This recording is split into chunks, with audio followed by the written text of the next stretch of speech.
இன்றைக்கி ஒரு குட்டி விழாக்கு நைட்டில் டிஃபன் சாப்பிட்டு ரொம்ப நாளாச்சு. ஒரே சோறாக தான் திண்டுக்கிட்டு இருக்கு. இன்றைக்கி ஒரு தோசையை ஊற்றி விட்ற வேண்டியதான்.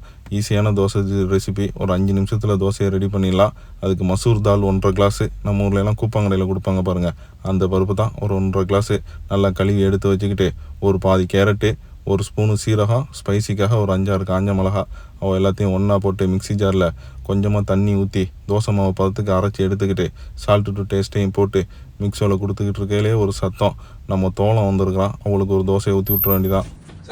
வலைக்கும் சலாம் வரமத்துல்லாஹி வபரகாத்துஹு. வாங்க. தோசை ஊற்றிட்டு இருக்கோமா? தோசையா? சூப்பர்.